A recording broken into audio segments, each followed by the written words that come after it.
Bonjour et bienvenue à notre première capsule ou épisode appelé Café entre maman pieuvre. Pour ceux qui me connaissent, mon nom est Laetitia et vous savez probablement que je suis maman passionnée de dodo. Et qui mieux pour parler de dodo que la fameuse Anne Renaud, coach en sommeil 0-5 ans. Anne, merci vraiment d'être avec moi aujourd'hui. Comment vas-tu?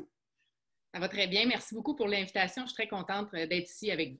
Oui, bon. Alors, j'avais pensé, Anne, que tu nous parles un petit peu de toi, puis qu'est-ce qui t'a poussé à aller vers l'éducation au sommeil? Puis ensuite, j'aimerais qu'on aille démystifier là, des petites choses qu'on entend sur le sommeil des bébés. Alors, Parfait. je te laisse la parole. Donc, en fait, moi, je suis, dans le fond, je suis de formation une coach en PNL. Mais au lieu de me spécifier en coaching de vie, par exemple, ou en coaching d'affaires, j'ai choisi de me spécifier en coaching de dodo parce que dans ma famille à moi, ça a été un très gros défi. OK? Donc, premièrement, j'ai eu 3 enfants en 17 mois. OK? Je suis tombée enceinte de mes jumelles quand ma fille, elle avait 9 mois. OK? Donc, c'est ça qui fait que, côté sommeil, j'ai vu pas mal tout ce qui se fait là, en termes de réaction au sommeil là, chez les enfants. Donc, ma première, c'était un bébé qui dormait très bien. Donc, il aimait dormir, ce qui est un très rare pourcentage. Donc, elle aimait dormir, elle dormait des nuits de presque 12 heures à 2 mois. C'était facile, c'était pas... Fait que j'ai pas connu au départ là, les défis du sommeil.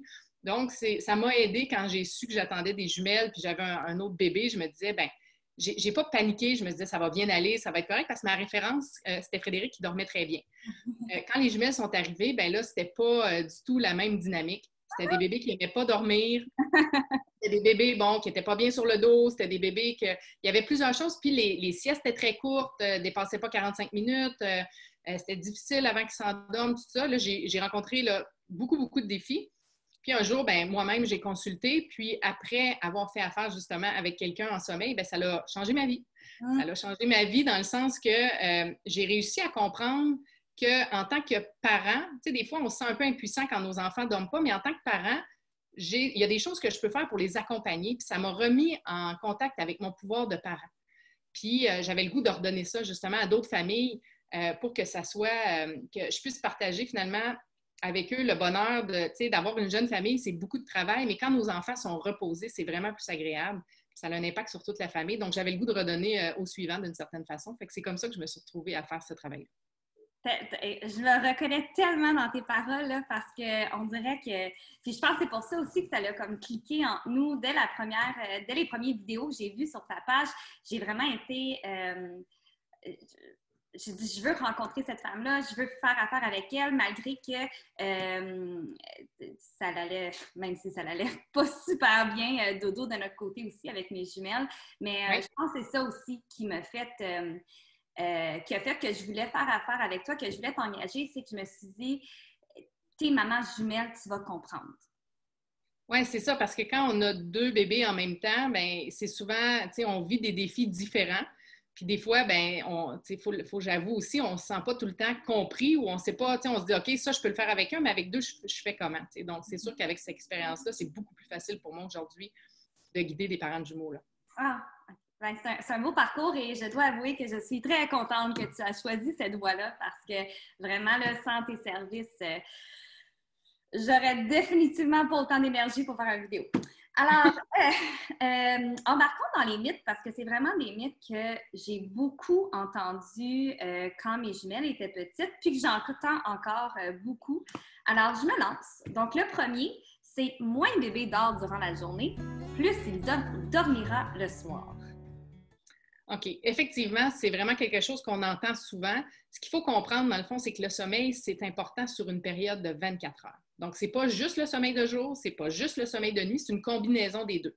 On voit souvent des parents qui vont dire « Ah, moi, mon bébé dort bien la nuit, mais les siestes sont très difficiles, mais c'est pas grave, tu sais, ça va bien la nuit. » Souvent, c'est qu'avec le temps, ce qui va arriver, c'est que parce que l'enfant va développer une dette de sommeil parce qu'il manque de sommeil de jour, bien là, les nuits vont se dégrader. Dans le fond, ce qu'il faut retenir, c'est cette phrase magique. Un bébé, plus ça dort, plus ça dort. Moins ça dort, moins ça dort. C'est beau. Pour de vrai, c'est tellement beau. Merci. Donc, mythe numéro 2. Bébé dormira quand il va commencer à manger. Oui, bien ça, c'est ça. Fait que soit autour de, bon, dépendamment des bébés, là, ça va entre 4 à 6 mois, là, je dirais, où est-ce qu'ils vont se dire, ah, il y a le ventre plein, ou s'ils s'endorment, le ventre plein, ça va être facile. En fait, c'est qu'il n'y a pas de lien entre le sommeil et l'estomac. Mm. OK? Donc, c'est pour ça que des fois, on voit des bébés, justement comme moi, Frédéric, qui avait 2 mois, OK? Puis même à 2 mois, elle arrivait à dormir des nuits complètes sans boire, OK? C'était correct pour elle, elle dormait, elle ne se réveillait pas, elle ne ressentait pas la faim pendant son sommeil. Ce n'est pas le cas pour tous les bébés, évidemment, mais il n'y a pas de lien entre les deux. Donc, le bébé va prendre ce qu'il a besoin avant le dodo. Tu sais, ceux-là qui sont au biberon, c'est plus facile de voir la quantité. Il faut faire attention de ne pas tomber dans le piège de « Ah non, il a juste bu tant d'onces, fait que là, à cause de ça, il va se réveiller. » Dans le fond, il va prendre ce qu'il a besoin avant de dormir, peu importe là, la quantité que lui, il a besoin. C'est bon. Numéro 3, il ne faut jamais réveiller un bébé qui dort. Oui, ça, c'est dur pour un parent parce que moi-même, un bébé qui dort, on ne veut pas réveiller ça parce que là, on se dit ils sont bien, puis tout ça, puis c'est vrai, puis ça dépend encore là de l'âge de bébé. Si on est en train d'essayer de mettre une routine en place, c'est juste que quand on n'a pas, tu sais, à partir de l'âge de 4 mois, c'est important de commencer à avoir une routine régulière, puis le but de ça, c'est de régulariser l'horloge interne, OK?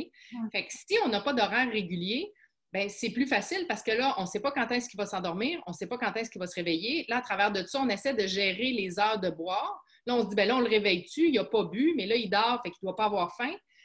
Fait que c'est sûr que quand on arrive après 4 mois, si notre objectif durant la journée, c'est d'avoir un horaire régulier, bien là, il faut suivre un certain horaire. Au départ, peut-être qu'à certaines occasions, il va falloir le réveiller, mais avec le temps, parce qu'on va faire toujours la même affaire, bien, son horloge interne va se régulariser, puis là, il va se réveiller naturellement, puis on va arriver à avoir une sieste le matin, une sieste en début d'après-midi. Puis là, bien, il y a la sieste de fin de journée là, qui est toujours présente là, jusqu'à environ 9 mois. OK. C'est bon. Mon enfant, numéro 4, donc mon enfant ne démontre pas de signes de fatigue ou simplement mon enfant est de bonne humeur, donc il n'est pas fatigué, il n'a pas besoin de dormir. C'est ça. Bien, ça revient un peu à ce que je disais tantôt, tu sais, les bébés qui dorment la nuit, mais qui ne dorment pas bien le jour, mais les parents se disent « Ah, ben il est super de bonne humeur, fait que c'est pas grave. » tu sais. En fait, c'est pas que c'est grave, mais tu sais, c'est un peu comme les adultes. Vous connaissez des gens qui n'ont pas dormi, puis qui ont l'air un peu bêtes. Puis des gens qui, quand ils sont fatigués, ils font des jokes, ils rient pour rien, tu sais, ils sont quand même de bonne humeur. Fait qu'on peut pas, tu sais, ça s'égale pas de dire « Il est de bonne humeur, il n'est pas fatigué. » En fait, c'est qu'il peut être probablement qu'il est fatigué s'il manque de sommeil, mais il gère bien sa fatigue. Mais il ne faut pas tomber dans ce piège-là parce qu'au niveau de ses besoins, par exemple, un enfant qui a, je donne un exemple avec un enfant d'un an qui dort 1h30 dans toute sa journée, c'est sûr que ce n'est pas assez. Mais peut-être qu'il va être de bonne humeur toute la journée, mais il va avoir des signes de fatigue. Puis souvent, il y a le signe de fatigue le moins connu des parents, c'est l'hyperexcitabilité. Donc, un bébé qui bouge beaucoup, dépense beaucoup d'énergie. Donc, souvent, les parents, ils pensent que parce qu'il y a de l'énergie, on ne va pas le coucher, mais c'est le contraire. Quand on voit qu'il est rendu comme ça, là, après souper, c'est vraiment l'heure d'aller faire dodo. Mais ça, c'est tellement vrai. Puis je reconnais mes filles dans ça, là, quand que j'y regardais. Puis là, tout d'un coup, là, il allait vite, vite, vite. Puis il rampait à 4 pattes super vite. Il se tournait. Puis là, j'entendais des personnes dans mon entourage dire, ben là, elle n'a pas l'air fatiguée. Puis au contraire, à cause que justement, tu me l'avais dit, j'ai dit là, j'ai comme l'impression là, qu'il faut vraiment que je la couche bientôt. Donc, ça peut vraiment me rejoindre ce point-là. Le dernier pour aujourd'hui, mon enfant, ben c'est pas un dormeur. Oui, bien c'est ça. C'est que dans la société, bon, il y a les petits dormeurs, les longs dormeurs et les dormeurs moyens. Les petits dormeurs, là, c'est environ 5 de la société. Mais si on demande, par exemple, à un groupe de parents qui a un petit dormeur, bien 95 de la salle va lever la main. Okay? Donc, il ne faut pas confondre, tu sais, de... Oui, éventuellement, quand ils vont être plus grands, il y en a qui ont moins besoin de sommeil, mais c'est pas vrai qu'un bébé en plein développement, surtout la première année de vie, avec tout ce qui se passe, un bébé, ça a besoin de dormir beaucoup. Okay? Souvent, c'est comme si le parent se console en se disant « Ah, moi, c'est un petit dormeur, fait qu'il n'en a pas besoin. » Fait que je m'en occuperai pas trop, mais c'est pas grave. Mais en fait, c'est ça, c'est que les bébés, ils ont tous des tempéraments uniques, des personnalités uniques, mais ils ont tous les mêmes besoins et le besoin de dormir est définitivement présent là. Ah, tellement, tellement. Puis, je t'écoute, puis je pense que on fait tellement tout de notre mieux, puis on le sait pas. J'ai comme l'impression que les coachs en sommeil, c'est très récent.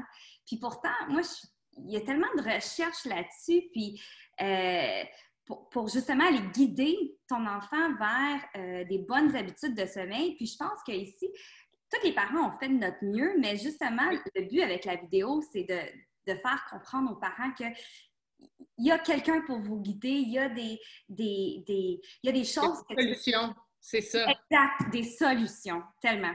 Tellement. On n'est pas pris parce que notre enfant n'aime pas dormir. Dans le fond, c'est pas un mauvais sort avec lequel on est pris. C'est comme, il y a des choses qu'on peut faire pour l'accompagner dans le processus, puis il est capable d'y arriver. Exact. Puis moi, je suis tellement... tu sais, ton problème, ton enfant a des problèmes de dents, mais tu vas voir un dentiste, mais tu sais pas quoi faire avec le sommeil, bien, selon moi, tu vas voir une coach en sommeil. Puis tu vas voir Anne Renaud. Ça, c'est selon moi, mais bon, je suis un peu biaisée dans la vie, mais c'est ça. Écoute, Anne, ça va être tout pour aujourd'hui, mais merci beaucoup de nous avoir parlé un petit peu, toi, de t'être ouvert à nous comme ça, puis d'être venu démystifier des petites choses qu'on entend justement sur le sommeil.